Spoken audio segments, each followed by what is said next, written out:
Number 3 پر اللہ تعالیٰ نے فرمایا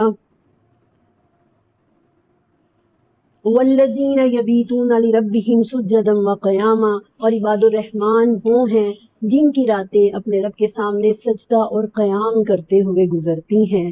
یعنی اللہ کے نیک بندوں کی یہ بھی ایک شرط ہے کہ ان کا اللہ تعالیٰ کے ساتھ راتوں کو جاگنے والا تعلق ہوتا ہے، یہ بھی ضروری ہے. لیکن یہ بات 3rd نمبر پر اللہ تعالیٰ نے ڈسکس کی ہے کہ جو لوگ دن بھر اللہ کو بھولے ہوئے ہوتے ہیں وہ رات کو بھی پھر اللہ کو یاد نہیں رکھ سکتے. جنہیں دن بھر اللہ یاد رہتا ہے وہ پھر رات کو بھی اللہ کو یاد رکھتے ہیں. اور اس سے مراد تہجد کی نماز بھی ہو سکتی ہے، رات کے وقت اٹھ کر ذکر و اذکار بھی ہو سکتا ہے، اور پھر عشاء کی نماز کا بالخصوص اہتمام بھی اس میں آ سکتا ہے کہ اچھے طریقے سے رات کو پڑھی جائے اور پھر اس کے بعد جو ہے وہ تسبیحات وغیرہ پڑھی جائیں. لیکن اس میں زیادہ تر جو ہے وہ تہجد کی نماز ہی آتی ہے. تو یہ ایک تیسری صفت جو اللہ تعالیٰ نے عباد الرحمن کی بیان کی ہے وہ یہ ہے یبیتونا کا مطلب ہوتا ہے باتا کا مطلب ہوتا ہے رات گزارنا، اور یبیتونا وہ راتیں گزارتے ہیں، مطلب غفلت کی نیند نہیں سوتے. ایسا نہیں ہوتا. ایک اور جگہ پہ آتا ہے، اور یہ میں سمجھتی ہوں کہ یہ بھی ایک بہت بڑی خوبی ہے. جو لوگ اپنے اخلاق پر، اپنے رویے پر کنٹرول کر سکتے ہیں ان کے لیے یہ کچھ مشکل نہیں ہے، لیکن یہ بھی ضروری ہے. ایک اور جگہ پر آتا ہے سورۃ حامیم سجدہ میں آتا ہے کہ تتجافی جنوبہم عن المضاجع یدعون ربہم خوفا وطمعا، ان کے پہلو بستروں سے علیحدہ رہتے ہیں. اور تتجافی جنوبہم عن المضاجع، ان کے پہلو بستروں سے علیحدہ رہتے ہیں.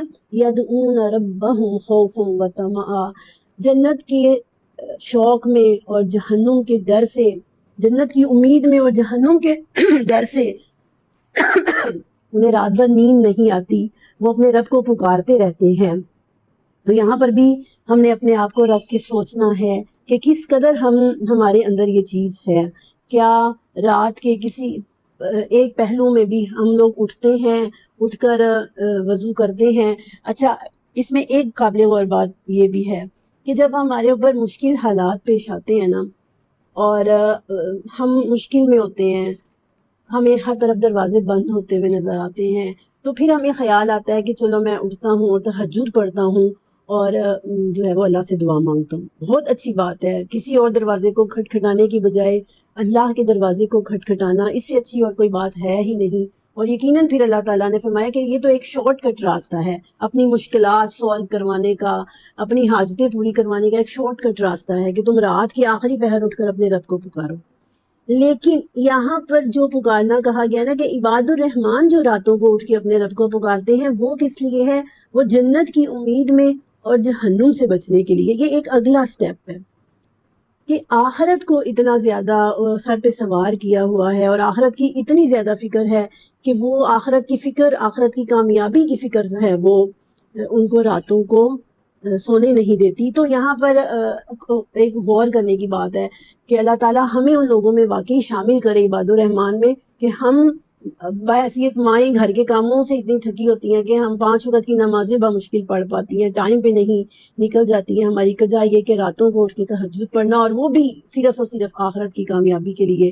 تو اللہ تعالیٰ ہمارے اندر یہ تیسری صفت جو ہے نا، اس پر بہت محنت کرنے کی ضرورت ہے. اگر پہلی دونوں پہ محنت ہو جاتی ہے تو انشاءاللہ تیسری میں بھی ہم لوگ کامیاب ہو جائیں گے. یہ اپنے آپ کو تبدیل کرنے کا ایک سفر ہے، یہ پازیٹیوٹی کی طرف جانے کا ایک سفر ہے. اور انشاءاللہ العزیز ہم نے اپنی زندگی کا کچھ جو سیریز میں نے شروع کی ہے، شارٹ ویڈیو سے، لانگ ویڈیو سے، اور پھر پوسٹرز بنا کے جو میں آج کل اپنے گروپ میں بھی شیئر کر رہی ہوں، اپنے چینل پر بھی شیئر کر رہی ہوں. تو تبدیلی کا یہ ایک سفر ہے، آپ لوگ بھی اس میں میرا ساتھ دیجیے. اللہ تعالیٰ ہمارے اندر اس چیز کی طرف پیدا کرے اور اللہ تعالیٰ ہمیں کامیاب کرے. اگلی چیز اللہ تعالیٰ نے فرمائی، اور بڑی خوبصورت چیز ہے یہ، والذین یقولون ربنا اصرف عنا عذاب جہنم ان عذابها کان غراما انہا ساءت مستقرا ومقاما. اور عباد الرحمن ہر وقت اپنے اللہ سے یہ دعا کرتے رہتے ہیں کہ اے اللہ ہمیں جہنم کے عذاب سے بچا لے، بے شک وہ چمٹ جانے والا ہے، وہ بہت بری رہنے کی جگہ اور مقام ہے. تو موسٹلی یہ چیز ان لوگوں میں آ جاتی ہے جو 5 وقت کی نماز پڑھتے ہیں، جو راتوں کو تہجد پڑھتے ہیں، جو نیکی کے راستے پہ چلتے ہیں، تو سب سے پہلی جو چیز آتی ہے نا، ان کو یہ لگنا شروع ہو جاتا ہے کہ ہم بہت نیک ہیں۔ یہ چیز غرور پیدا، میں نے بڑے نیک لوگوں کو دین کی تعلیم حاصل کرنے والوں کے اندر زیادہ غرور دیکھا ہے۔ جو لوگ دین کی تعلیم حاصل نہیں کر رہے ہوتے ان کے اندر تھوڑا خوف ہوتا ہے، وہ سمجھتے ہیں کہ ہم گنہگار ہیں، لیکن یہ جو لوگ ہیں نا جو دینی تعلیم حاصل کر رہے ہیں یا دین کے راستے پہ چل رہے ہیں، تو ان کو نا ایک اس چیز کے غرور نے گھیر لیا ہوتا ہے کہ بھئی ہم تو بہت نیک ہیں۔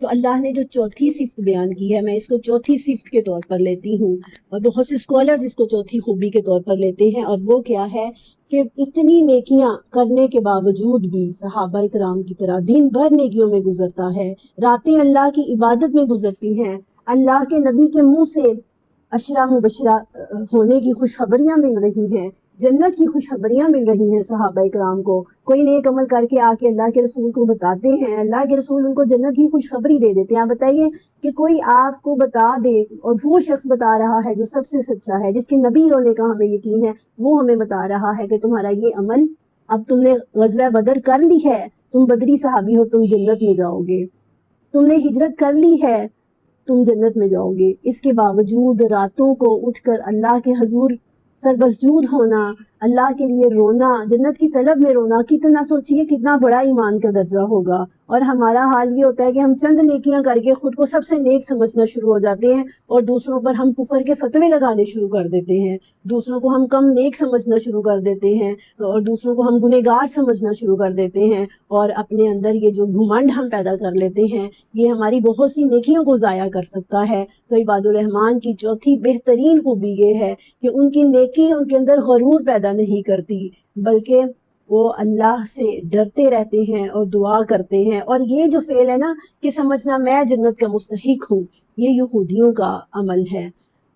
بہت سے ہمارے مسلمانوں کے اندر نا آج یہ زوم آ گیا ہے کہ ہم امت محمدیہ ہیں، ہم نے تو جنت میں جانا ہی جانا ہے، لیکن جانا ہی جانا ہے نہیں، چلے ہی جائیں گے سزا پانے کے بعد، اور سزا اتنی سخت ہے کہ جو سب سے ہلکی سزا ہے اس کو نفحہ کہا گیا ہے، کہ صرف جہنم کا جو ایک نفحہ ہوگا نا، ایک جہنم کی ایک جھونکا آپ سمجھ لیں، وہ انسان برداشت نہیں کر سکتا۔